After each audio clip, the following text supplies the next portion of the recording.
എല്ലാത്തിനെയും കുത്തും ഞാൻ. 4 മാസമായിട്ട് കത്തിക്ക് റെസ്റ്റാണ്. ഇനി ആ റെസ്റ്റ് കൊടുക്കൂല.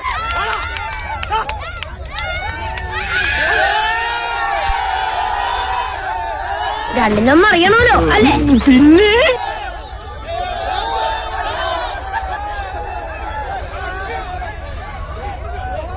പൊന്നടാവേ, ഇവനെ കണക്കൊരു സൈക്കോ ഞങ്ങളുടെ നാട്ടിൽ വേറെ ഇല്ല.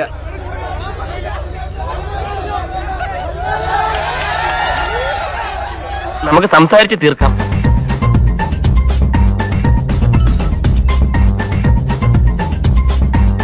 ഇവിടെ എന്ത് പരിപാടി ഉണ്ടല്ലോ ഇവനാലും പറഞ്ഞു കോമാളിത്തരം കാണിക്കാൻ ഇവനെ കഴിഞ്ഞു.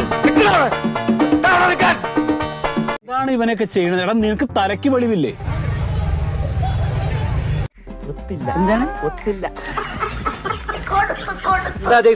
ഇനിയുണ്ട് എല്ലാരോടും.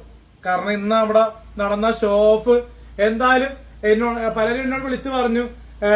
എന്നോട് പലർക്കും ദേഷ്യമുണ്ട്, കൊല്ലാൻ വരെ തോന്നി. ഞാൻ ഒന്നും പറഞ്ഞിട്ട് കാര്യമില്ല. ബുദ്ധി പറഞ്ഞു കൊടുക്കാൻ അവൻ ആരെങ്കിലും വേണ്ടേ? ചോദിക്കട്ടെ, സിനിമ ഇൻഡസ്ട്രിയോട് ഞാൻ എന്ത് ചെയ്ത്? അമ്മ എന്ന സംഘടനയോടോ അല്ലെങ്കിൽ ഫെഫ്കയോടോ അല്ലെങ്കിൽ ഫിയോക്കിനോടോ ഞാൻ എന്ത് തെറ്റ് ചെയ്തു? ഇതാ പറയുന്നത്, ഭ്രാന്തുള്ളവർക്കും ധൈര്യമുള്ളവർക്കും ഒന്നിനെയും പേടിക്കണ്ട. ഡയലോഗ് ഇല്ലെങ്കിൽ പോലും. അപ്പൊ അത്രയ്ക്ക് സിനിമയ്ക്ക് വേണ്ടി കഷ്ടപ്പെടുന്ന ഞാൻ എന്ന വ്യക്തിയെ നിങ്ങൾ ഇങ്ങനെ ചെയ്യുമ്പോൾ നിങ്ങൾ പബ്ലിക്കിനോട് നിങ്ങൾ എങ്ങനെയായിരിക്കും പെരുമാറുന്നത്? കണ്ണടിച്ചാൻ പൊളിക്കുന്നുണ്ട്. അപ്പോ സിനിമാ മേഖലയോട് ചെയ്യുന്നത് വളരെ മോശമാണ് എന്ന് എനിക്ക് പറയാൻ പറ്റുള്ളൂ. കാരണം ഈ ബൗൺസേഴ്സിനെ വെച്ച് നമ്മളെ തല്ലിക്കുന്ന നേരിട്ട് നിങ്ങൾ ഉപദ്രവിക്കാൻ പാടില്ലേ? നിങ്ങൾ നേരിട്ട് തല്ലി, അതാണ് നല്ലത്.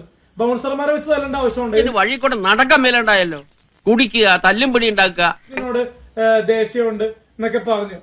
ഫേമസ് ആയി, അങ്ങനത്തെ ഒരു സംഭവം ആൾക്കാർക്ക് വളരെ ഇഷ്ടപ്പെടുന്നില്ല. ഇപ്പൊ അല്ലേലും ഞാനിവിടെ ഒരുമാതിരി നല്ല രീതിയിൽ ഫേമസ് ആയിട്ടുണ്ട്.